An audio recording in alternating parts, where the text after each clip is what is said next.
Gracias por acompañarnos en una nueva semana para estudiar la Palabra de Dios.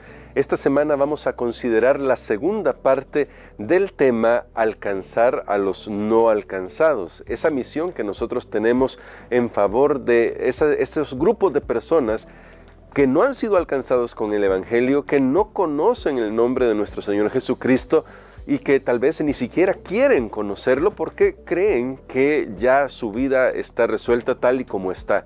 Pueden ser grupos religiosos o grupos ideológicos de los que estamos hablando.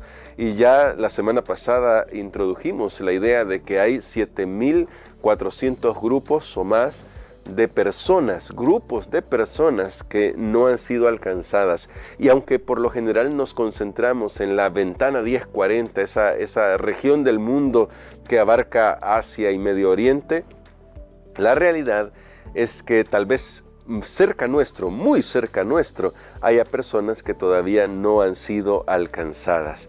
Así que vamos a orar pidiendo la dirección de nuestro Dios para que esta semana podamos ver ahora el ejemplo de Jesús. La semana pasada estuvimos viendo cómo Pablo entró al corazón de una ciudad cosmopolita llena de ideas idolátricas, sin duda alguna, alejadas de la religión judía y alejadas del cristianismo, obviamente, pero que logró obtener una victoria ahí.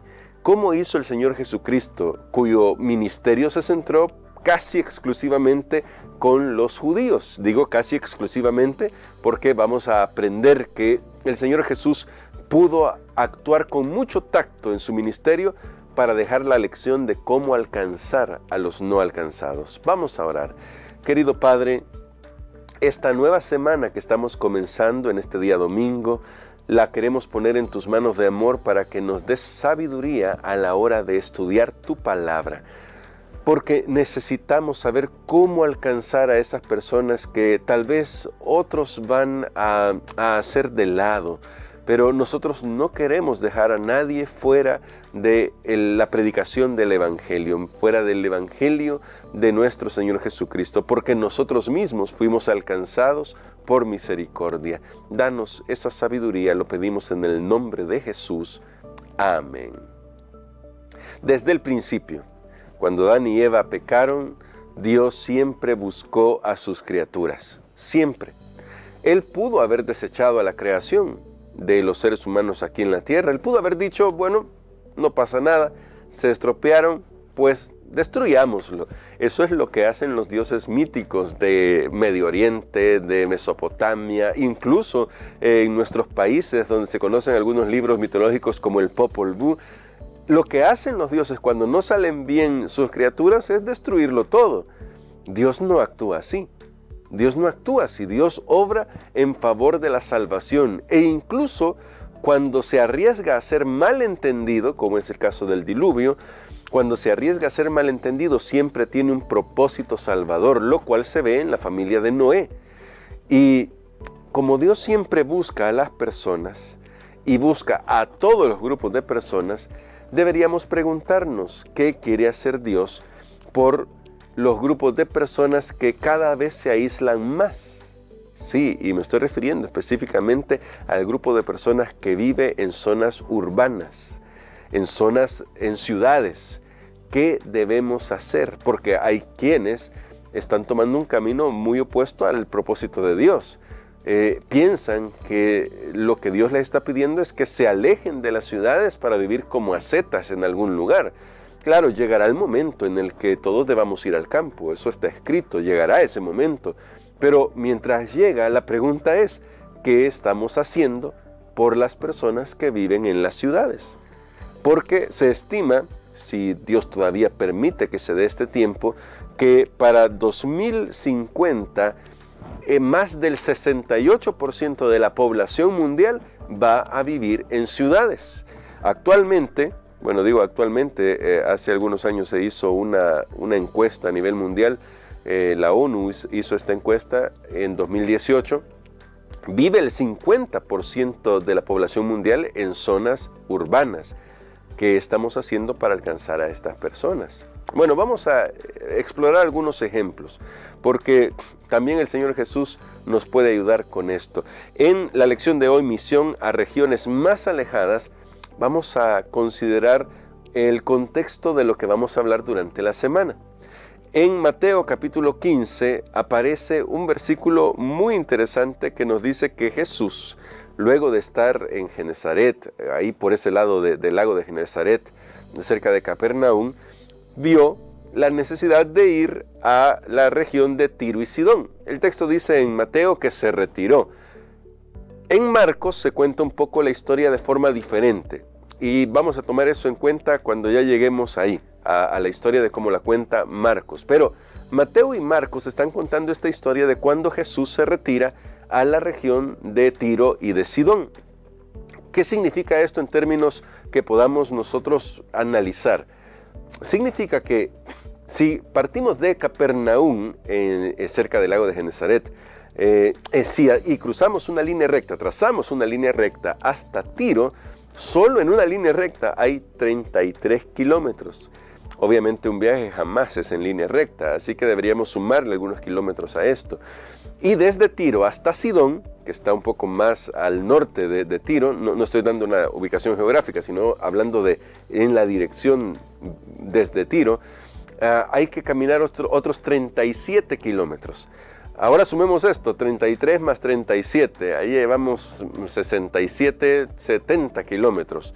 70 kilómetros lejos del lugar donde por lo general estuvo actuando. Como Jesús no hacía nada por casualidad, debe entenderse que la razón por la que fue a Tiro y a Sidón debió haber sido una razón muy importante. No solamente porque estaba alejándose del ministerio público allí en Capernaum y en las zonas aledañas, porque ahí las cosas se habían puesto un poquito tensas con los judíos. Sí es cierto que había algunas tensiones, pero además de eso, además de retirarse y tratar de salir del ojo público, había un propósito salvador. Siempre Jesús hizo esto con intenciones salvadoras. Ahora, veamos el contexto. Si usted va a Jueces, si usted va a Reyes, se va a encontrar con que las regiones de Tiro y de Sidón siempre fueron problemáticas para el pueblo de Israel. Históricamente, siendo que estas regiones eran de descendientes camitas, es decir, de Cam y de Canaán, fueron un aguijón en la carne. Bueno, así lo dice Jueces, iban a ser como un pequeño aguijón que iban a estar probando si el pueblo de Israel iba o no a vivir de acuerdo a la altura del mensaje que Dios les había presentado. El resultado es que el pueblo de Israel no vivió a la altura. Hay que decirlo, ¿no? A veces nos puede pasar eso también a nosotros. Pero lo curioso es que en Jueces dice que Dios dejó esas naciones para probar a Israel. Esto implica que Dios tenía un propósito para Israel, para usarlo como instrumento para ayudar a estas naciones, pero que al mismo tiempo, claro, que iban a hacer una prueba. Eso es como lo que Jesús dice allá en la oración sumo sacerdotal que hace por sus discípulos de todas las edades, a través de los tiempos. Y cuando Él dice, no los pides que quites del mundo, sino que los guardes de Él. Porque aunque estamos en el mundo, no somos del mundo. Bueno, esa era la idea del pueblo de Israel. Dios los puso ahí, pero no tenían que participar de lo que participaban los demás. Lo que sí tenían que hacer era mostrarles el carácter de Dios a través de la vida que Dios les había ordenado que vivieran. Así que era problemático. Y bueno, se ve tan problemático que en el tiempo de Salomón, una reina, una princesa o reina con la que se casó el rey Salomón era de la región de Tiro y terminó inclinándolo hacia sus ídolos. Es que era un desafío, definitivamente era un desafío. Por muy ventajoso que fuera la relación comercial, porque en un momento de la historia hubo una buena relación comercial. Después de todo, cuando usted ve en el mapa bíblico, Tiro y Sidón eran ciudades portuarias también, estaban muy cerca del mar y por lo tanto había mucho comercio ahí. Es decir, eran ciudades cosmopolitas, porque antes las ciudades cosmopolitas estaban cerca del mar por el tráfico. Ahora, ¿qué hace Dios? Esa es la gran pregunta, ¿no? ¿Qué hace Dios para alcanzar a estas personas que históricamente han sido un aguijón para Israel, han sido un gran obstáculo para Israel y además están llenos de paganismo, de idolatría? y ejercieron, como vuelvo a repetir, una influencia negativa en el pueblo de Israel. Bueno, lo que hace Dios es que nuestro Señor Jesucristo va hacia ellos. Sí, va hacia ellos. Ahora, es verdad que el Señor Jesús debe hacerlo con mucho tacto, porque si hubiera hecho un ministerio público muy amplio en Tiro y Sidón, hubiera sido rechazado más todavía por los judíos. Y Jesús tuvo que lidiar con esto en sus propósitos salvadores, por la nación de Israel y por las personas alejadas de la nación de Israel. Así que es tremendo. Aquí lo que primero que ponemos es que Jesús decidió ir a esta región. Y ya vimos, 70 kilómetros y quizás más de 70 kilómetros lejos de su lugar de trabajo en su ministerio. Digo, su lugar de trabajo, el que uno esperaría, aquí debe quedarse. Con eso quería ya mostrarle algo a los discípulos. Hay que llegar donde están las personas. ¿Esto es un desafío? Sí, es un desafío. Porque tal como pasó con el pueblo de Israel, nos vemos expuestos a muchas tentaciones, tanto como iglesia, es decir, como organización, como individuos también. Nos vemos expuestos a muchas tentaciones cuando nos acercamos a las personas ahí donde están. Porque claramente no vamos a participar de todas sus prácticas.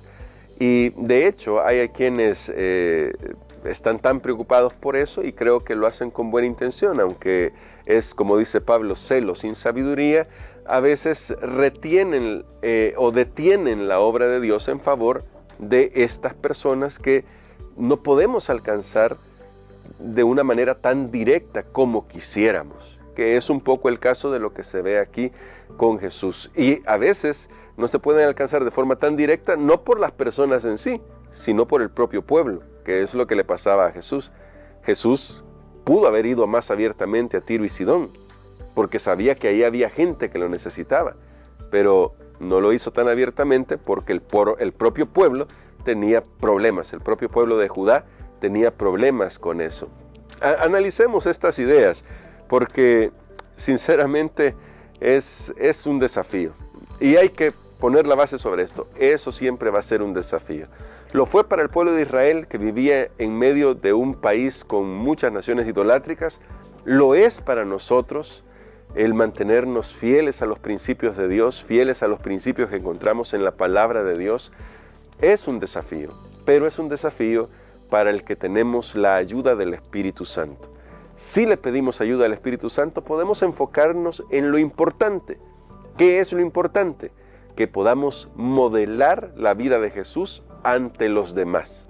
Ahí está el centro de todo. Recuerde, el método de Cristo, se ha hablado mucho ya sobre esto, es acercarnos a las personas como quien quiere hacerles bien, ganarnos su confianza, pero no ganárnosla con una pretensión secundaria, no, ganarnos su confianza de verdad, es decir, ser personas abiertas con los demás a fin de ayudarles.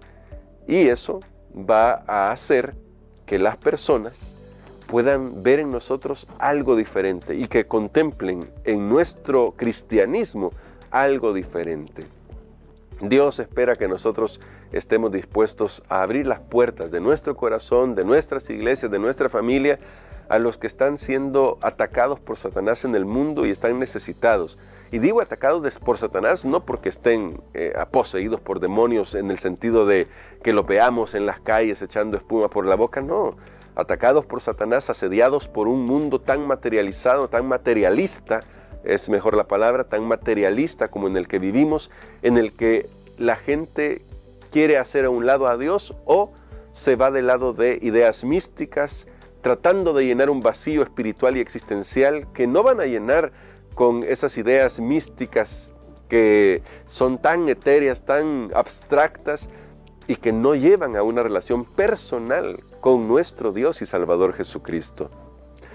Analicemos qué parte nos toca a nosotros, qué tan lejos tenemos que ir para alcanzar a las personas que están necesitando de Jesús, qué tan lejos tenemos que movernos como Jesús lo hizo. Y cuando hablo de lejos no me refiero a la distancia, no me refiero a esos 70 kilómetros o más que Jesús recorrió. Cuando hablo de lejos me refiero incluso a las barreras que nos separan ideológicamente con otras personas. ¿Cómo podemos cruzar esas barreras para ayudar a los que están necesitando de Jesús? Le dejo esa pregunta para que la reflexione, a fin de que le preguntemos al Señor cómo podemos alcanzar a ese grupo de personas que todavía no ha sido alcanzado con la luz del Evangelio. Vamos a orar. Querido Padre, necesitamos tu sabiduría, porque a veces pensamos que hacer obra misionera, llevar el Evangelio, es simplemente movernos de un lugar a otro y presentar un mensaje que está desprovisto de amor. Necesitamos presentar el mensaje, eso es un hecho, pero ayúdanos a hacerlo como Jesús lo haría. Ayúdanos a ayudar a otras personas. Queremos ser instrumentos de servicio y cuando presentemos tu verdad, que no haya en nosotros ningún sentido de superioridad, porque somos pecadores redimidos, tal como las personas a las que necesitamos alcanzar son pecadores que necesitan redención. En tus manos de amor nos encomendamos por Jesús. Amén.